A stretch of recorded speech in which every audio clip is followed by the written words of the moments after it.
Monsieur Winter, nous sommes très heureux de vous accueillir après votre collègue et nous vous avons particulièrement invité parce qu'il existe de nombreux psychanalystes de talent et si nous sollicitions tous les psychanalystes de talent, il nous faudrait l'année entière et encore serait-elle trop courte. Parce que vous avez écrit un livre sur l'homoparentalité. Donc vous vous êtes vraiment penché sur cette question spécifique. Donc Monsieur Winter, sans plus attendre, je vous donne la parole, mais Monsieur le rapporteur va nous rejoindre car Monsieur le rapporteur est très attentif. Mais bien sûr, vous restez là. Monsieur Winter, vous avez la parole. Je vous remercie, Mesdames, Messieurs les sénateurs, de me faire l'honneur de m'écouter sur ce sujet sur lequel, effectivement, je travaille depuis fort longtemps maintenant, puisque le livre que vous venez de mentionner, Monsieur le Président, a déjà 2 ans. Comptez une année pour l'écrire, donc ça fait au moins 3 ans que je m'occupe de ces questions.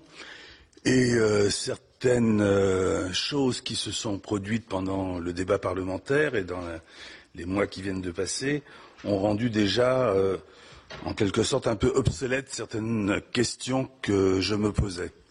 Toujours est-il qu'au moment où j'ai écrit ce livre, et qui est donc paru en 2010, j'étais déjà d'avis que,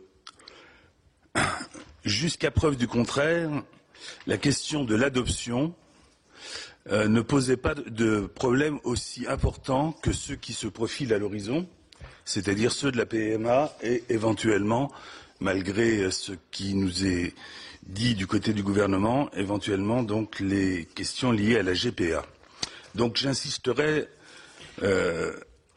puisque c'est l'actualité, un peu plus sur ces questions-là que sur la question du mariage, puisque de toute façon les choses semblent maintenant acquises, encore que, bien sûr, votre rôle, et je le sais bien, est de permettre que la discussion continue si elle doit et si elle peut se continuer. La complexité du problème a été en quelque sorte masquée par sa politisation. Le fait que les tenants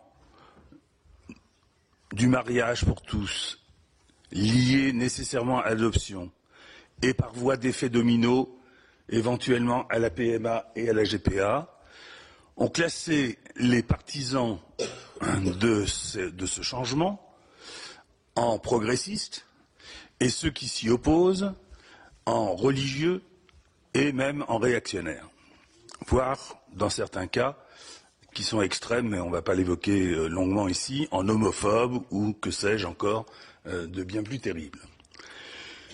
Il se trouve que les choses ne se répartissent pas aussi facilement que cela, dans la mesure où les religieux ne sont pas forcément du côté qu'on croit, ceux qui se réfèrent à la religion ne sont pas ceux qui avouent s'y référer nécessairement, et ceux qui ne s'y réfèrent pas peuvent être bien teintés de religion, et je vais vous en donner un seul exemple parce que ce n'est pas là-dessus que je veux m'appesantir le plus longuement. Quand je lis sous la plume d'un académicien que vous connaissez tous, qui est Michel Serres, un article d'abord paru dans La Croix, puis ensuite plus longuement dans la revue Études, qui est la revue des Jésuites, Michel Serres, qui est un philosophe athée, faire la démonstration que l'adoption ne devrait pas nous poser de problème, parce qu'au fond, elle répond au modèle qui est celui de la Sainte Famille, qu'il a intitulé d'ailleurs dans son article d'étude La Saine Famille, Saine S-A-I-N-E, avec tous les jeux de mots que vous voudrez. Il fait allusion au fait que, eh bien, ce modèle, qui pour les théologiens chrétiens, évidemment, n'en est pas un pour l'homme, ce modèle qui consiste à mettre au monde un enfant dont le père n'est pas le père, mais qui doit l'adopter, et dont la mère n'est pas la mère puisqu'elle est vierge, ce modèle serait en quelque sorte, si on suit sa démonstration, celui-là même auquel les tenants de l'homoparentalité, les tenants de l'adoption, de la PMA, etc., se livreraient. C'est juste une indication pour dire la complexité du problème et de ne pas en quelque sorte, nous assurer comme ça, avec une espèce de bonne foi, que les choses sont équitablement réparties et à vue de nez, ceux qui sont religieux et ceux qui sont plus du côté du laïcisme, de la République, etc. D'autant que, deuxième argument, même dans l'histoire de la République et dans l'histoire des lettres, les choses sont encore plus compliquées parce que, par exemple, j'ai trouvé chez le divin marquis de Sade cette formule qui, je pense, ferait hurler, bien qu'elle soit écrite dans un texte qui est celui de encore un effort pour être républicain, cette formule qui devrait faire hurler bien un certain nombre d'entre nous. J'ose assumer, dit-il, que l'inceste devrait être la loi de tout gouvernement dont la fraternité est la base. C'est vous dire que on ne sait pas très bien où on met les pieds et qu'il faut faire très attention à ce qu'on dit quand on parle de ces affaires et surtout de la façon dont on désigne les uns et les autres, c'est-à-dire les opposants et les partisans d'un projet de loi qui mérite une discussion très approfondie, comme j'ai eu la chance d'entendre les derniers échanges entre mon collègue Daniel Sivoni et vous, Monsieur le Président.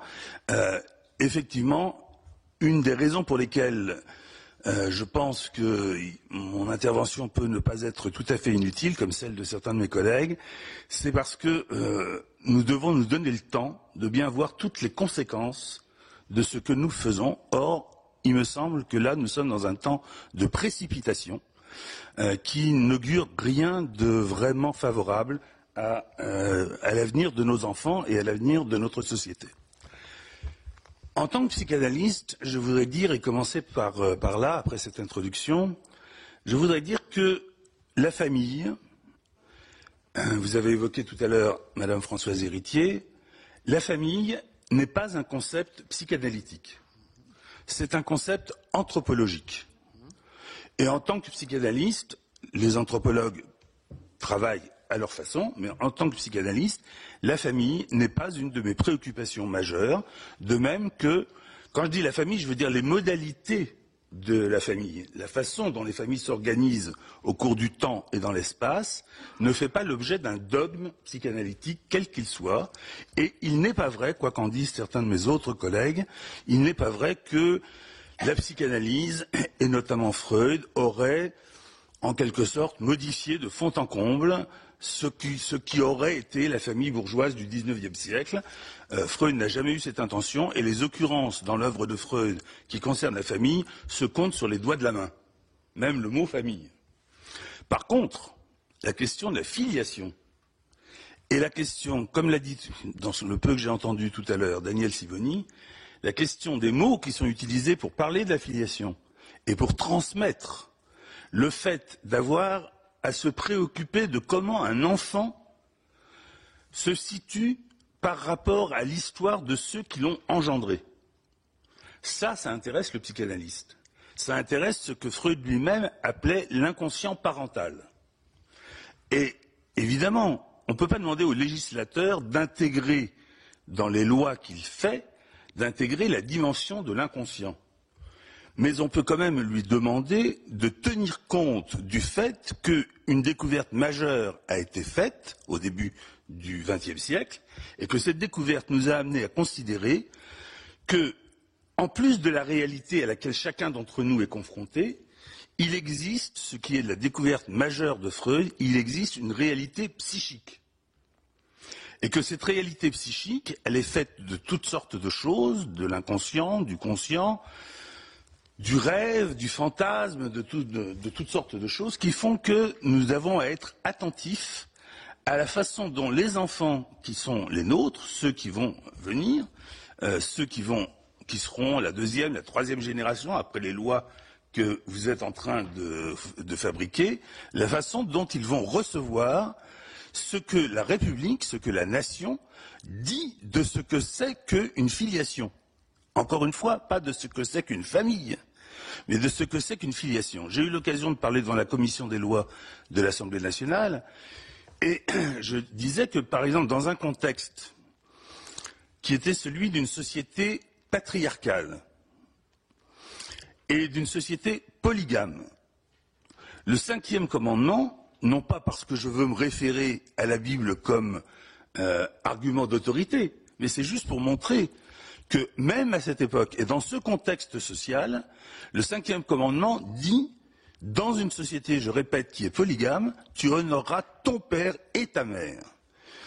Ton père et ta mère, c'est-à-dire prends conscience du fait que tu as un père et une mère. Encore une fois, ce n'est pas un argument d'autorité, c'est juste une analogie pour faire comprendre que quel que soit le cadre familial, quelle que soit la façon dont la famille se structure, ce sur quoi nous pouvons porter l'accent, c'est sur la question de savoir comment un enfant repérera qu'il a un père et une mère, car de toute façon, ça a été dit, ça a été redit, je le redis encore une fois, de toute façon, un enfant, quel qu'il soit, a un père et une mère.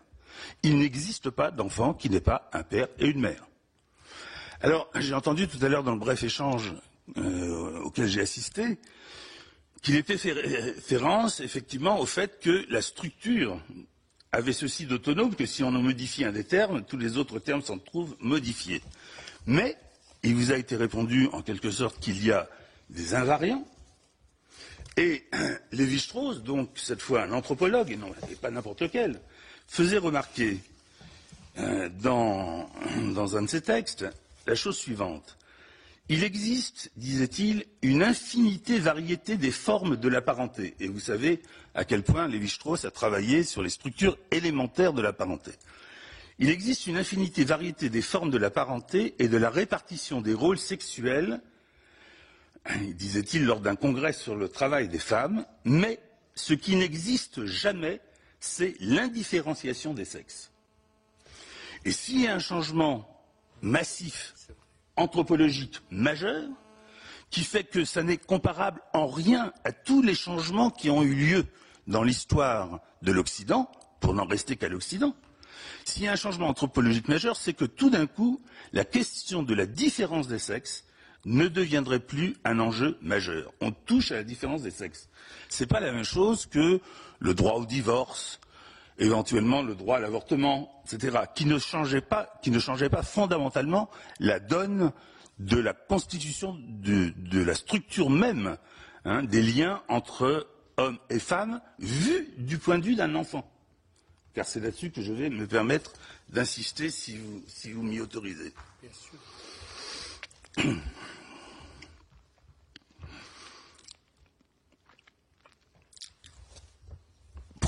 Partons, si vous voulez, de ce que Freud lui-même considérait comme, jusqu'à la fin de son œuvre, dans l'abrégé de psychanalyse, qui est son dernier livre publié, comme le point pivot de la doctrine psychanalytique, à savoir l'Oedipe.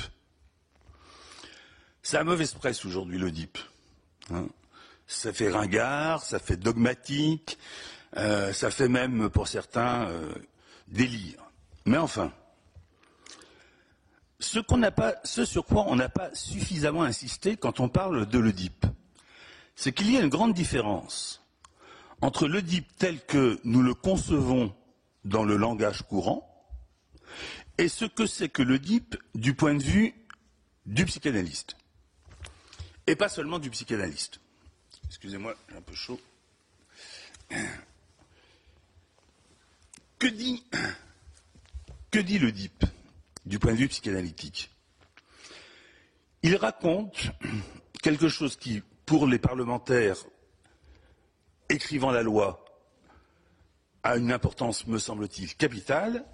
Il raconte l'histoire d'une loi qui s'adresse à un sujet qui n'est pas un sujet de droit. Et c'est là-dessus que je voudrais insister. L'Oedipe, l'interdit de l'Oedipe, son corollaire, qui est l'interdit de l'inceste, l'Oedipe s'adresse à l'enfant.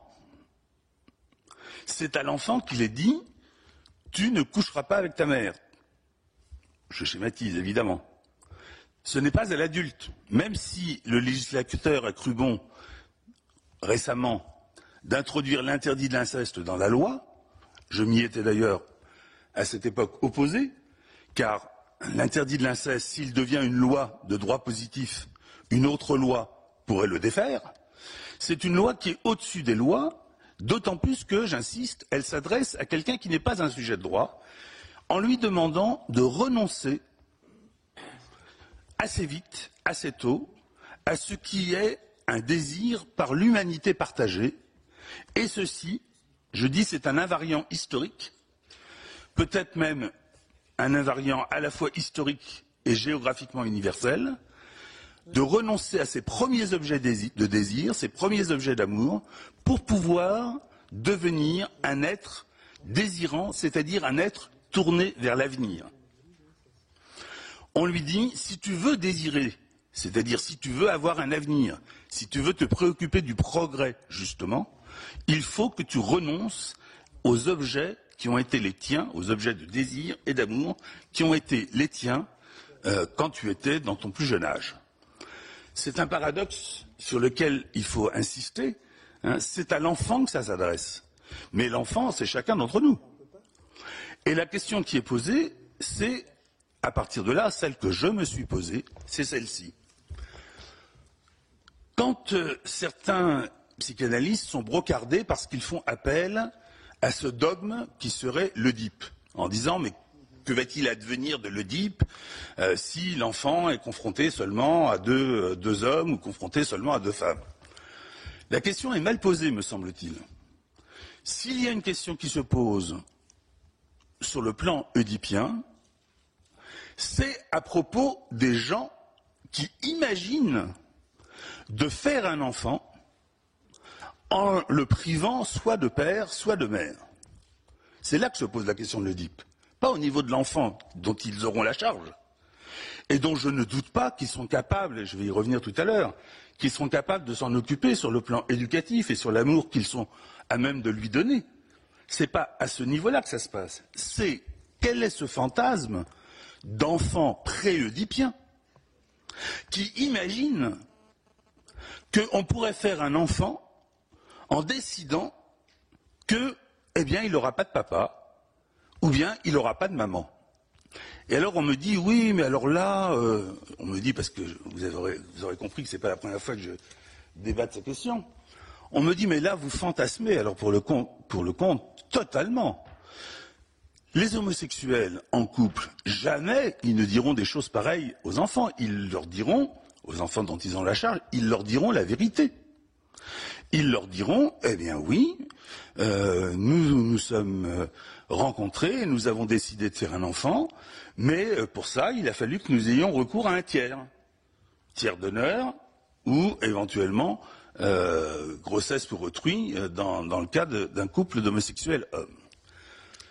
Et puis quand on leur dit, oui, mais nous avons des exemples cliniques qui démontrent que tout ne se passe pas comme ça dans le merveilleux et dans le champ de la vérité tout entière dite, comme si c'était possible, on nous dit, oui, mais ce sont des anecdotes, hein, ce sont des cas marginaux, mais nous devons tabler sur la bonne foi de tout le monde.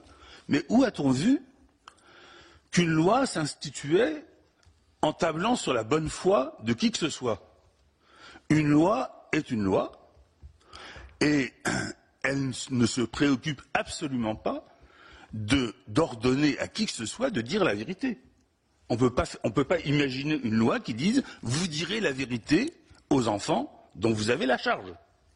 J'ai entendu, puisque je ne peux pas faire référence à mon travail clinique personnel pour des raisons de déontologie évidentes, mais il y a des choses que chacun d'entre nous peut entendre dans les divers reportages qui sont faits en toute bonne foi et même, je dirais, quelquefois de façon militante auprès des couples homosexuels ou des couples militants. J'ai entendu, par exemple, dans un tout récent reportage, donc ce n'est pas quelque chose qui date d'il y a 2 ans ou d'il y a 3 ans, dans un tout récent reportage, des femmes homosexuelles dire en toute bonne foi, mais comme le disait Lacan, l'erreur de bonne foi est de toutes la plus impardonnable.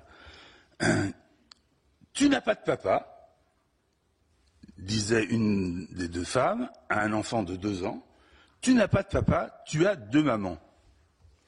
Tu es né parce qu'on s'aimait très fort. Mais non. Je veux dire, autoriser par la loi que de tels propos puissent se tenir alors qu'ils correspondent très précisément à ce à quoi l'enfant est confronté quotidiennement, l'enfant d'avant l'âge où il pourra raisonner sur ce qui lui arrive. Le confronter à cela, c'est le confronter à ce que j'appellerais un mensonge d'État. Il y aura mensonge. Alors, est-ce qu'il y a une parade? Je disais à l'instant, aucune loi ne peut imposer à qui que ce soit de dire la vérité. D'autant que cette vérité, elle est relativement insaisissable. Mais par contre, on peut très bien imaginer que cette vérité, à savoir que l'enfant a de toute façon un père et une mère, sous quelque forme que ce soit, cette vérité, elle peut être écrite dans des documents qui vont faire foi, qui sont des documents d'état civil, et auxquels l'enfant, un jour ou un autre, sera confronté s'il le souhaite. Que par exemple soit écrit sur l'acte de naissance, non pas la mention, parce que malheureusement elle a des relents un peu passéistes, né de père inconnu, mais une formule qui permette de dire que l'enfant n'est pas né du simple fait de l'union de ces deux femmes. C'est une formule qui reste à inventer. Que cette formule soit reportée aussi sur le livret de famille. Et pas comme l'a proposé un de mes collègues, en dédoublant ou en détriplant le livret de famille avec un livret de filiation, un livret de famille, etc., qui seraient des façons tout à fait sournoises de stigmatiser les couples homosexuels. Mais que sur le livret de famille soit inscrit la réalité de la procréation. De façon à ce que combien d'enfants, avant que toutes ces histoires nous préoccupent, combien d'enfants ont appris qu'on leur avait menti simplement le jour où ils ont ouvert le livret de famille, à 14, 15, 16, 17 ans ou 18 ans, ou au moment de se marier, par exemple.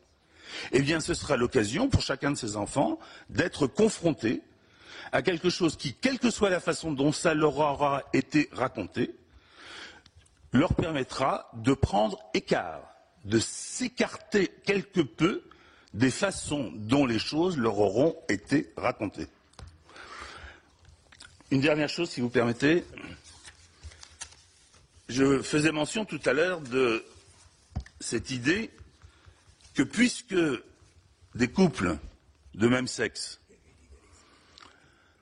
sont capables d'offrir à n'importe quel enfant un amour au moins équivalent à celui qu'offre la famille hétérosexuelle, qui tout d'un coup devient un concept, alors que ça n'en était pas un,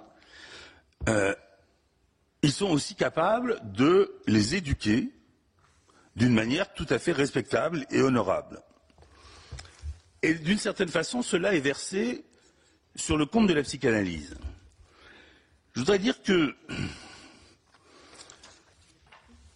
Freud, déjà, il est bon de s'en souvenir, remarquait qu'on accorde beaucoup trop d'importance à l'éducation dans le développement de l'enfant. Il soutient, dans de nombreux textes, qu'une grande partie de ce que nous devenons ne dépend pas de l'éducation reçue.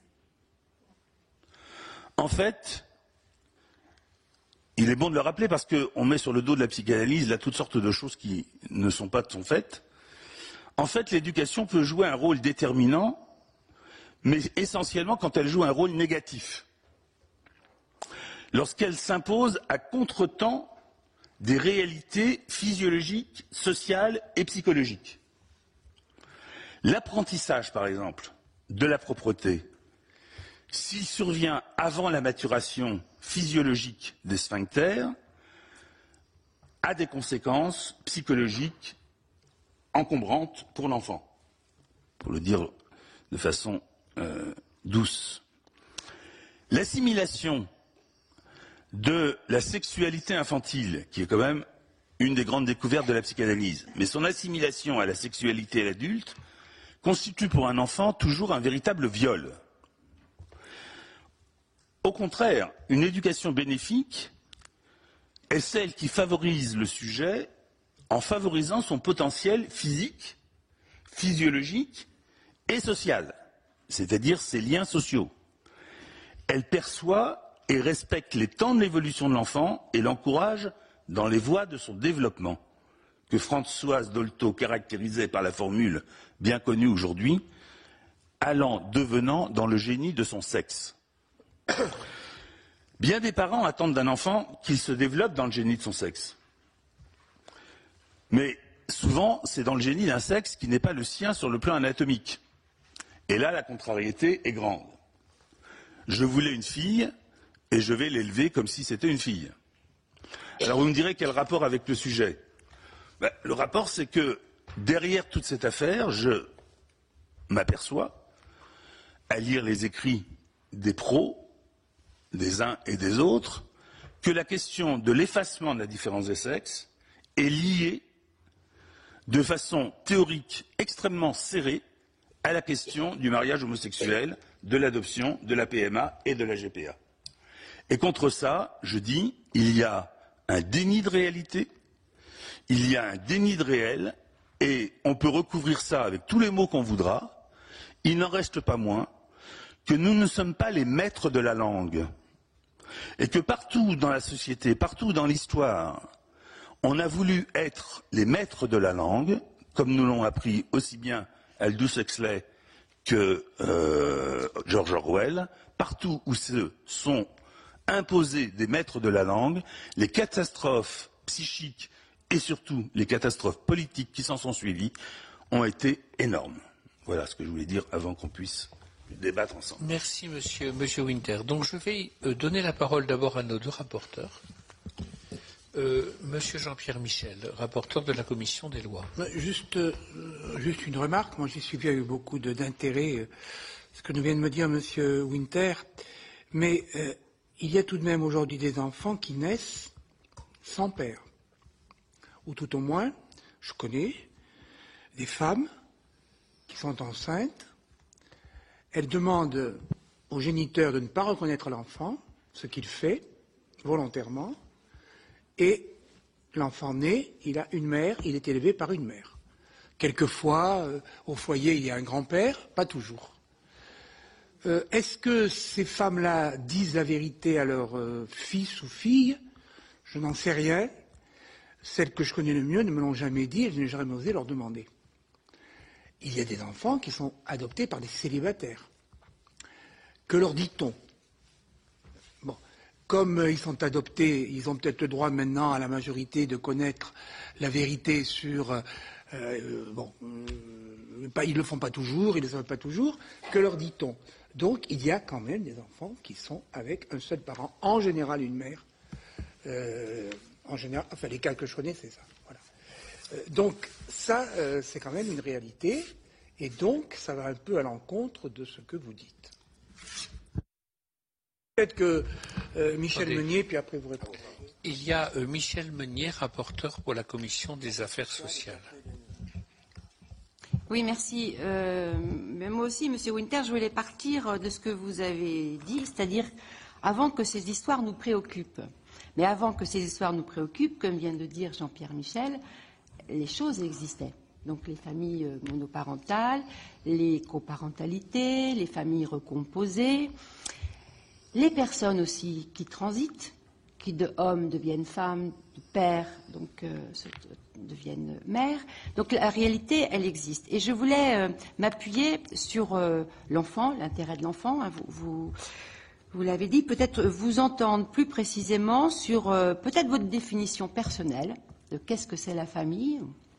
Et puis, selon vous, bien l'intérêt de l'enfant dont il est beaucoup question, parfois un peu trop vulgarisé à mon sens, c'est quoi pour vous l'intérêt de l'enfant, son intérêt supérieur?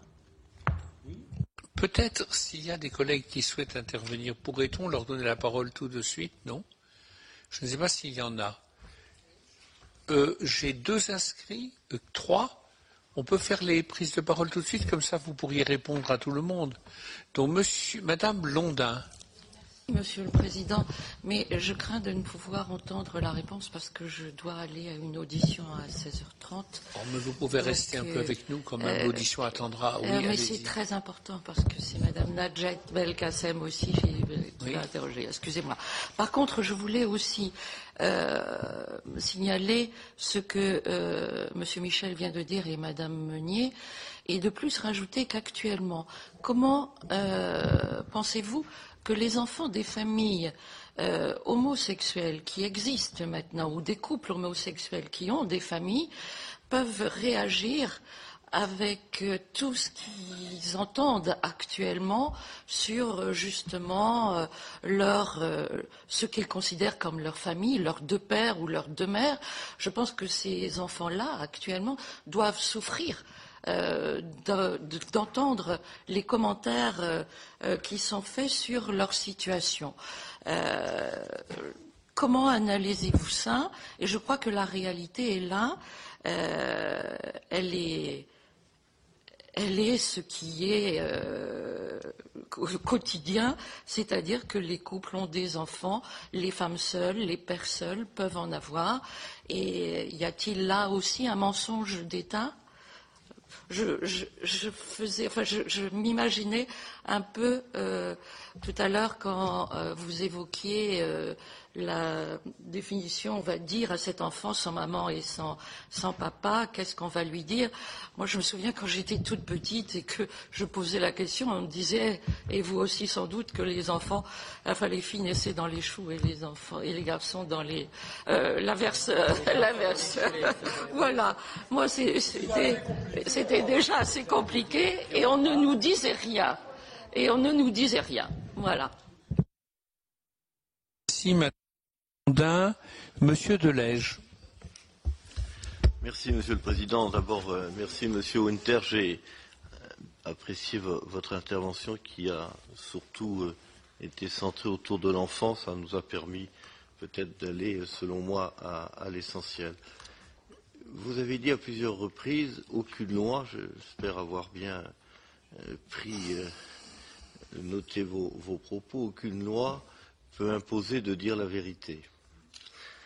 En même temps, j'ai cru comprendre au travers de vos propos, il me semble que vous avez insisté, sur le fait qu'on ne peut pas mentir à l'enfant sur ses origines, et notamment lui expliquer qu'il aurait deux pères ou deux mères, qu'à un moment donné, il y a bien la rencontre d'un homme et d'une femme. Derrière cela, moi, ma question, elle est plus générale et dépasse un peu le sujet qui nous occupe, mais c'est la question de l'accès aux origines qu'on retrouve pas simplement au travers de cette loi, mais sur l'accouchement sous X, sur le don d'organes, et on a eu un débat au moment des lois bioéthiques pour considérer que le don de gamètes n'était pas tout à fait de même nature que de donner un foie, un œil ou un rein. Et par conséquent, est-ce que vous estimez qu'il serait souhaitable que nous allions vers une disposition législative qui forcerait, dans toutes les circonstances, à permettre à l'enfant d'accéder à ses origines, ce qui aurait pour conséquence de remettre en cause le don anonyme de sperme, et donc je souhaitais vous entendre sur ce point très particulier. Merci. Monsieur Delège, Madame Tasca. Oui, merci beaucoup de votre intervention, Monsieur Winter. Bon, le texte que nous examinons en ce moment n'inclut pas toutes les questions que vous avez soulevées, puisqu'il se borne au mariage et à l'adoption. L'adoption peut être vécue par un couple homosexuel comme un couple hétérosexuel. Ça n'emporte pas toutes les questions que vous soulevez. En revanche, vous avez bien raison d'anticiper, parce que c'est ça le cœur du débat. La relation avec les enfants à venir. Vous avez dit des choses très, très fortes en ce qui concerne le DIP et en ce qui concerne l'abandon des premiers désirs. Et j'ai envie de vous demander, en tant que psychanalyste, comment est-ce que vous interprétez ce désir d'homme ou de femme homosexuel de se marier, ça on peut l'expliquer par l'engagement, la sécurisation de l'autre, etc. Mais d'avoir des enfants, comment est-ce que vous l'interprétez? Je pense, comme vous, qu'il n'y a rien de pire que le mensonge pour un enfant. Et je parle d'expérience. Donc ce qu'une société moderne doit absolument bannir, c'est le mot que vous avez employé, la mascarade ou le mensonge, parce que ça, c'est totalement destructeur. Et j'ai trouvé très intéressante votre suggestion de border le risque. Au fond, je dirais, le train est parti sur le mariage, etc. Donc on voit bien ce qui va se dérouler après. Votre suggestion de s'efforcer, en tout cas, de rendre impossible durablement le mensonge et d'élever des enfants dans une mascarade. Même que pour ma part, je pense que lorsqu'un couple homosexuel, homme ou femme, singe complètement le rituel du mariage, robe blanche, etc., on est vraiment dans le fantasme et dans quelque chose d'assez dangereux. Donc, je trouve très intéressante votre suggestion que l'acte de naissance, comme le livret de famille, fasse état de cette intervention d'un tiers. Et là, il ne s'agit plus seulement d'un problème de filiation, il s'agit d'affirmer un choix de vie des gens qui ont décidé de faire ça comme ça, sans l'autre sexe. Donc je pense qu'il y a dans votre suggestion une question vraiment à creuser. Pour ma part, je suis pour la levée de tous les secrets en ce qui concerne l'origine. L'accouchement sous X se justifiait pleinement historiquement lorsque une jeune fille de bonne famille se faisait engrosser par son prof de piano et lorsqu'une jeune bonne se faisait engrosser par son patron et qu'elle n'avait aucune issue sociale. Aujourd'hui, c'est totalement injustifiable. Ça veut dire que la question de la levée du secret sur les donneurs, elle sera forcément posée par le mariage homosexuel et qu'il faut s'y attaquer dès maintenant pour savoir quelles sont les réponses juridiques. Voilà. J'aimerais bien que vous me répondiez à la première question. Madame la Présidente, Annie David. Oui, merci, Monsieur le Président. Votre intervention suscite en effet beaucoup d'interrogations, mais je partage un peu ce que dit Madame Tasca sur le fait que vous précédez finalement le débat qui va arriver, puisque dans le texte dont nous avons à débattre, les questions dont vous nous avez parlé aujourd'hui ne sont pas pour le moment en tout cas inclus dans ce texte. Vous nous dites qu'il faut en effet se placer du côté de l'intérêt de l'enfant, et là-dessus, je partage ce que disait d'ailleurs Michel Meunier et d'autres, Monsieur Delège également. Évidemment, c'est l'intérêt de l'enfant qui doit être primordial. Du coup, la question de l'envie de l'enfant, pourquoi est-ce que forcément, on est dans ce débat parce que finalement des couples homosexuels pourraient adopter, et du coup la question est est-ce qu'on doit ou pas accepter, accéder à cette demande d'envie d'enfant pour des couples homosexuels. Donc c'est peut-être là la question qui m'intéresserait de vous entendre et comment vous analysez ça. Vous nous dites aussi qu'il faut prendre le temps, mais moi il me semble que ça fait déjà un certain temps qu'on débat, et à dire qu'il faut prendre le temps, finalement, on ne ferait jamais rien. Parce que si on doit toujours prendre le temps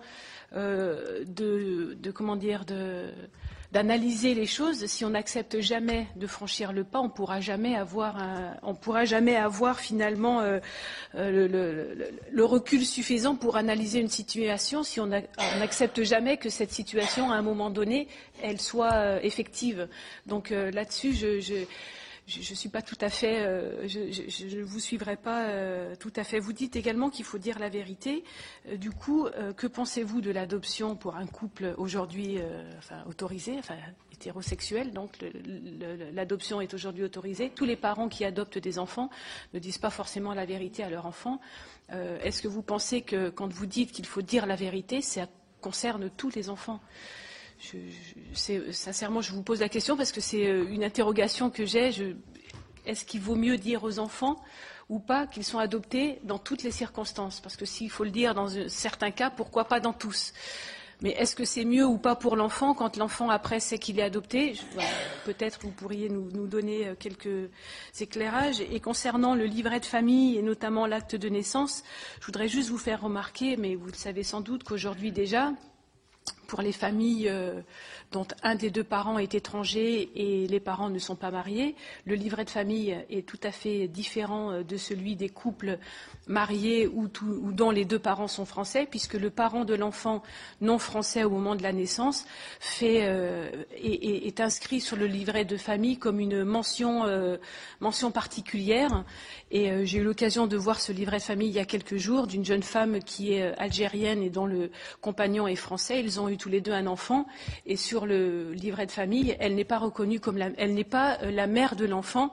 Elle est simplement, il y a simplement un acte de reconnaissance, mais elle n'est pas citée sur le livret comme étant la mère de l'enfant.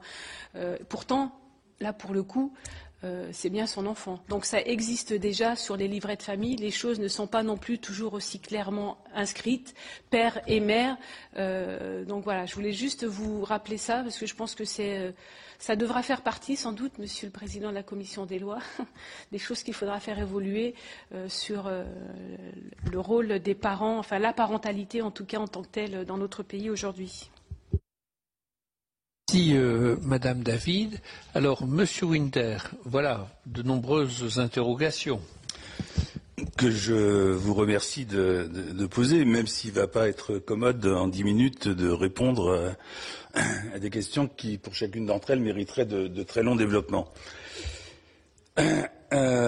Puisque est revenue de façon insistante l'idée que je m'étais essentiellement intéressé à l'intérêt de l'enfant, je voudrais dire dans quelle perspective je m'y suis intéressé. Et puisque la mode, semble-t-il, est à la poésie dans ces questions, je voudrais citer le poète Maeterlinck dans un texte qui date de 1891, donc d'avant les découvertes essentielles de Sigmund Freud. Il disait « Les enfants apportent les dernières nouvelles de l'éternité. Ils ont le dernier mot d'ordre. En moins d'une demi-heure, tout homme devient grave aux côtés d'un enfant. Il arrive d'ailleurs des choses extraordinaires à tout être qui vit dans l'intimité des enfants. » Alors, pourquoi je vous cite ce texte? Parce que moi, je vis dans l'intimité des enfants depuis plus de 35 ans. D'abord les miens, déjà. Mais aussi tous ceux dont je me suis occupé, à la fois dans le public, par exemple dans un CMPP en province, à Lons-le-Saunier, mais aussi dans mon cabinet privé. Et aussi tous ceux dont je m'occupe indirectement quand je reçois des psychanalystes en formation pour des supervisions.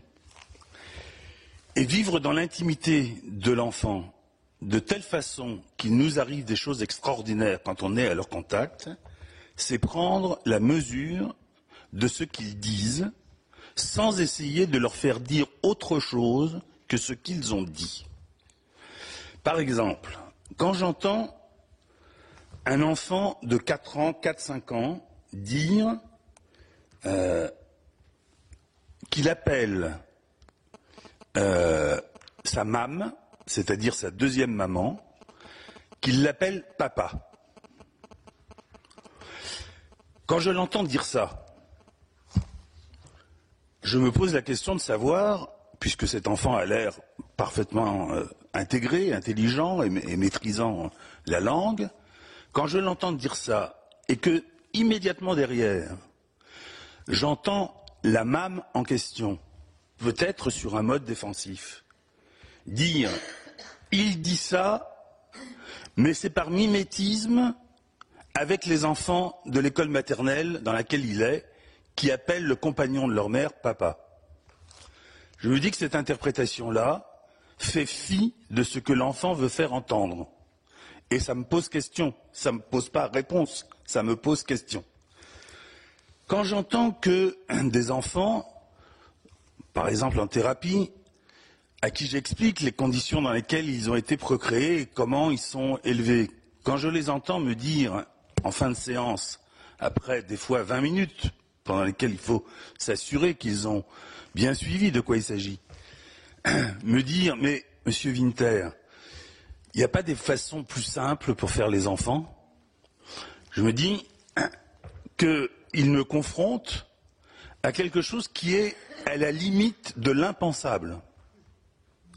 Et s'il est à la limite de l'impensable, c'est parce que la réalité et les mots qui sont employés dans la réalité ne coïncident pas.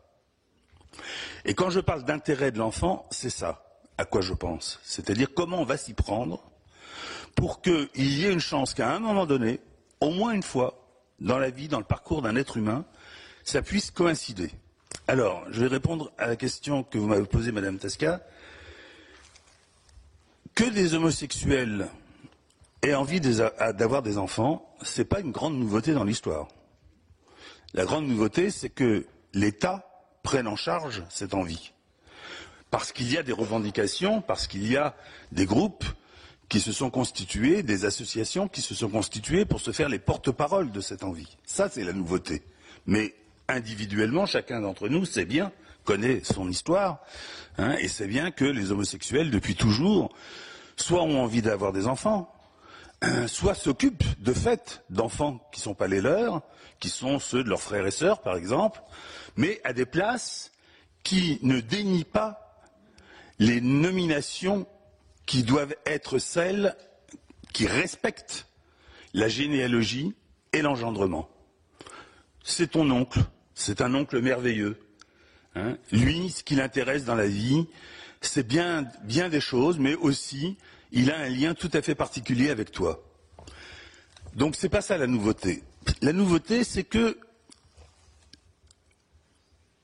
je vous le disais tout à l'heure à propos de l'entrée dans l'Oedipe et surtout la sortie de l'Oedipe, chacun d'entre nous a, avant de sortir de l'Oedipe, imaginé, fantasmé, que bien qu'il soit un petit garçon, il pouvait faire un enfant avec son papa.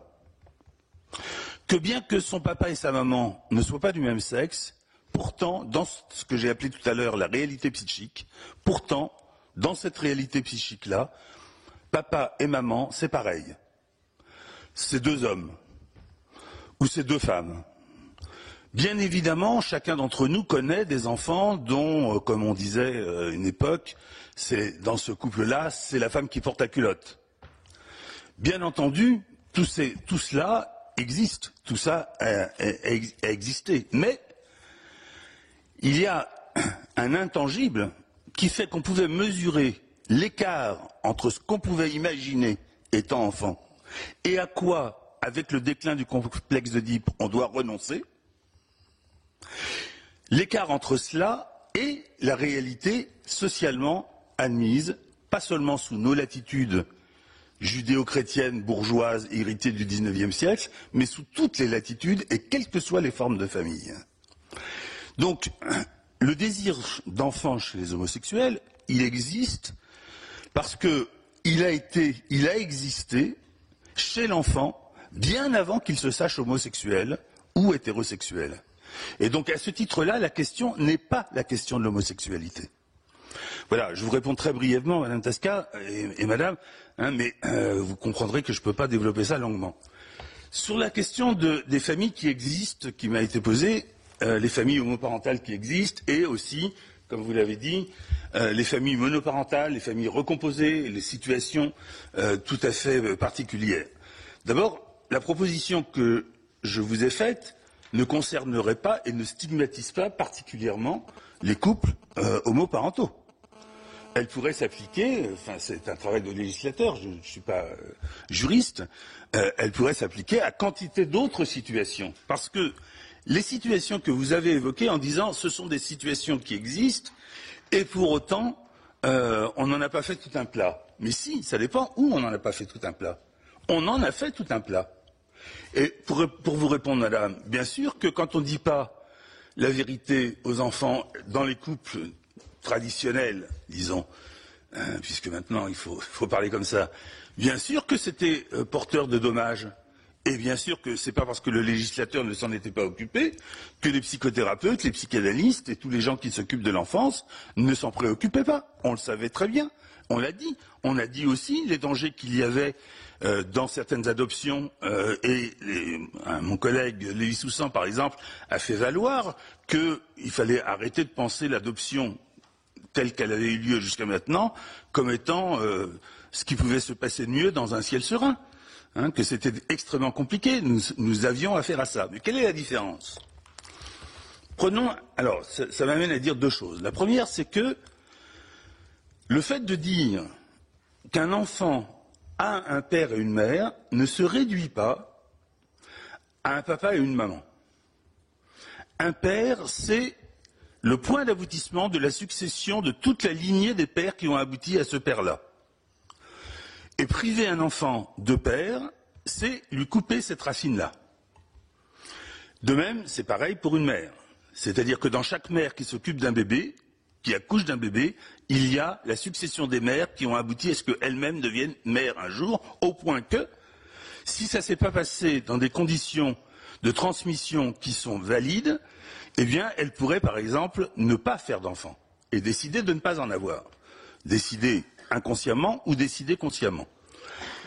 Ça, c'est le premier point. Deuxième point, le fait de dire qu'un enfant a un père n'est pas une vulgaire idéologie patriarcale, parce que la grande différence entre, par exemple, les gens qui sont contre le mariage et l'adoption, surtout homosexuels, et plus tard la PMA et la GPA, et les psychanalystes, dont je suis, c'est que, pour nous, l'important n'est pas d'avoir un bon père. C'est-à-dire un bon père éducateur, aimant ses enfants, etc. Nous n'avons pas l'idéologie du bon père. Ce sur quoi j'insiste, c'est pas sur le fait qu'il doit avoir un bon père, c'est sur le fait qu'il doit avoir un père. Ce qui est très différent. Après, il s'arrange avec le père qu'il a. Le père peut être en prison. Il peut être mort. Il peut avoir déserté dès lors qu'il a su que sa femme était enceinte. Il y a toutes sortes de situations. Mais ces situations, jusqu'alors, elles étaient accidentelles. Et ce qui me préoccupe depuis plusieurs années que je travaille sur ce sujet, c'est ce qui s'est passé pour que, tout d'un coup, on imagine que ce qui est accidentel pourrait devenir légal. Que l'accident pourrait devenir la loi. C'est-à-dire, de fait, bien sûr, un enfant, chacun d'entre nous, a une généalogie plus ou moins bousculée, a été privé dans la réalité de père ou de mère. Mais personne n'a eu l'idée de faire de cette situation exceptionnelle, même si elle est généralisable, personne n'a eu l'idée d'en faire une loi. Personne n'a eu l'idée de dire, eh bien, puisqu'il existe des familles dans lesquelles il n'y a pas de papa, ou parce qu'il existe des familles dans lesquelles il n'y a pas de maman, on va faire une loi qui dit qu'on peut faire des enfants en décidant qu'ils n'auront ni papa ni maman. Ça me paraît absolument questionnable, à minima questionnable. Voilà, une dernière chose, peut-être, si vous m'en laissez le temps. Je crois que quand on est confronté à la réalité pour ces enfants de ces situations complexes, dont je répète que ce qui les caractérise, c'est l'extrême complexité. En tant que psychanalyste, quand je reçois ces familles, je n'ai pas de jugement. Je ne dis rien de, par exemple, de ce que je suis en train de vous dire. Je ne leur dis pas, vous êtes en dehors des clous. Vous vous trompez. C'est pour répondre à la question de qu'est-ce que vous faites avec ces familles. Qu'est-ce que vous en faites? En tant que psychanalyste, je reçois ces familles, je reçois ces enfants, je reçois les gens un par un, donc ce n'est pas les familles, mais je reçois ces enfants et j'écoute ce qu'ils ont à dire. Et je les amène à avoir un point de vue sur leur histoire. Un point de vue qui n'est autre que celui que le discours dominant, le discours courant, leur interdit d'avoir.